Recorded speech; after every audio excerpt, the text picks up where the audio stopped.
예, 토요일 비하인드 뉴스 정치부 안지연 기자가 나와 있습니다. 안지연 기자, 첫 번째 키워드 열어볼까요? 네, 첫 번째 키워드 대표 공격수입니다. 추미애 대표와 홍준표 대표 이야기군요. 네, 그렇습니다. 이 두 당 대표가 어제 오늘 격한 발언들을 쏟아냈는데요. 예. 먼저 더불어민주당의 추 대표, 오늘 충남에서 열린 지방선거 필승 결의대회에서 이런 말을 했습니다. 국회 정상화시키기 위해서 깜도 안 되는 특검을 그래 해보자. 그렇게 하자마자 도로 가서 텐트 속에 들어 누워버렸어요. 이런 청개구리가 어디 있습니까? 청개구리 당입니다.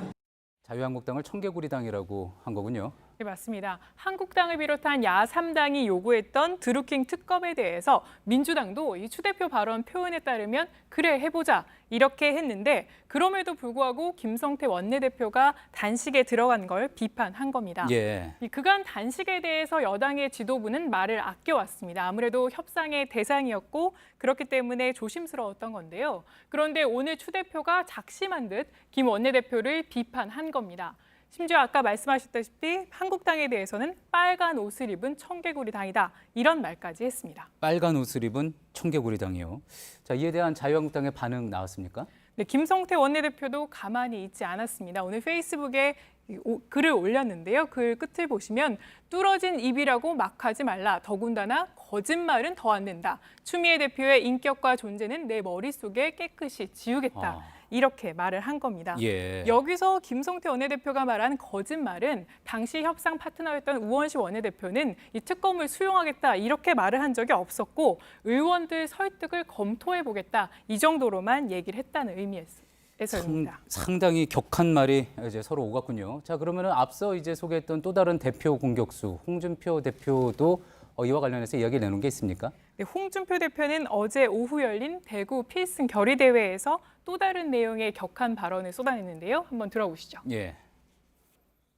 근데 얼마나 사정을 내시면 하루 전날 이제 싱가포르에서 회담을 한다.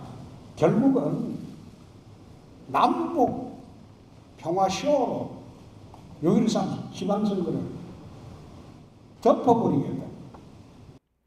예. 네, 그러니까 문재인 정부가 미국에 사정을 해서 지방선거 하루 전에 북미 정상회담이 열리는 거다. 결국 쇼다. 이런 얘기를 한 겁니다. 예. 또 어젯밤에 페이스북에 글을 올렸는데요. 해당 글이 바로 이겁니다. 이번 북미 정상회담이 1973년 파리 평화회담, 그러니까 미국과 남북 베트남이 만나 베트남 전쟁 종결을 그 약속한 협정을 언급하면서 예. 그때처럼 되지 않길 바란다. 이렇게 한 겁니다.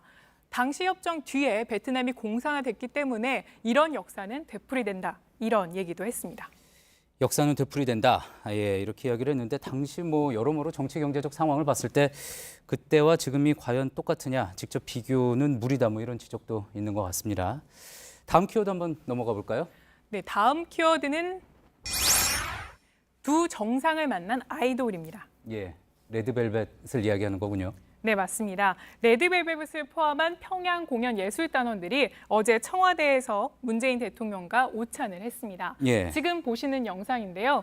음악 감독이었던 가수 윤상 씨를 비롯해서 조용필, 서현 등이 참석했습니다. 예, 지금 보시는 것처럼 뭐 많은 이제 가수들이 참석을 했는데 유독 레드벨벳이 뭐 온라인에서도 그렇고 많이 주목을 받은 것 같습니다. 네, 그렇습니다. 레드벨벳이 한 발언을 갖고 온라인상에서 설전이 벌어진 건데요.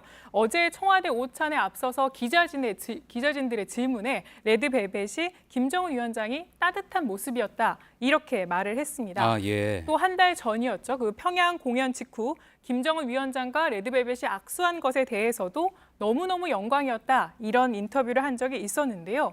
그런데 독재자 김정은을 두고 이런 말을 한 것이 맞냐 틀리냐 적절하냐 아니냐를 두고 썰전이 이뤄지고 있었던 겁니다. 예. 하지만 너무 이례적인 대답에 민감하게 반응한 거 아니냐 이런 의견도 많았습니다.